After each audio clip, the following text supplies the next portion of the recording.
Hey, Mr. Credit here. Today I'd like to share with you the one thing that everyone can do to help their credit. I'm going to show you what this one thing is and how it will either improve your credit score or protect it if you already have a good credit score. It's called a secured credit card. A secured credit card is just like any other credit card, except for you put up the money that represents your credit limit. So with a traditional credit card, you apply, they give you a $500 limit, and then you move on. You can use up to $500 or you can not use it at all. With a secured credit card, the only difference is when you apply, you have to submit the money, typically $250 or $300, which is going to represent your limit. So essentially you're loaning yourself the money. It's a very low risk situation for the bank, but it gives you the opportunity to build and protect your credit because it's so important to have credit cards. And ultimately, it's very low risk for you as well because of the fact that they can't take it away. The bank's not at risk at all by giving you this card, so they have no reason at any point in time to want to take it away, which is not true with traditional credit cards.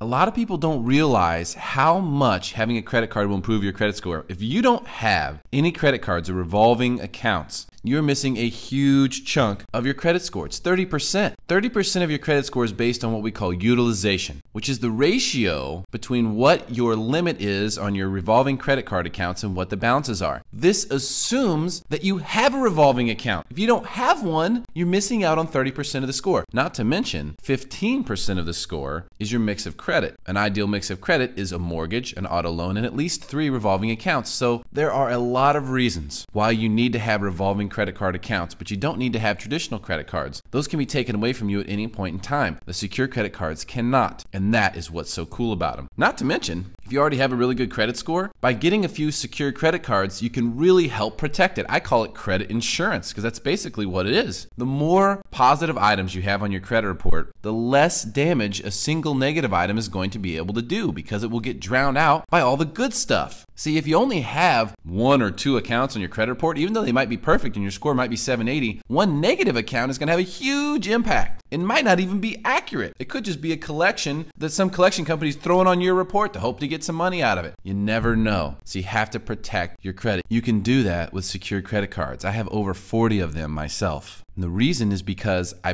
tried out a whole bunch of them to make sure I knew which ones were the best ones to recommend, but also I wanted them. I want more. The more you have, the less damage any new negative item can possibly do to your score. And if you have good credit, that's incredibly important. So here's what you should do. Get at least 1 and ideally 3 secured credit cards or secured credit lines. They don't have to be credit cards necessarily, but secured credit lines. You can do that at mrcreditradio.com/listen.html. If you go there, you'll see that I've put at least 3 secured credit cards that I'm recommending in that area. So you don't have to go searching for ones that you think will be good. I've tried all these out myself and I endorse them. Therefore, you know that they work and they're good. Go to mrcreditradio.com, send me an email through the contact form on the homepage and I'll get back to you as soon as I can. That's what I'm here for. It's 100% free. I want to help you any way possible. This is Mr. Credit. I hope you enjoyed this. I hope you learned something. We'll see you again soon.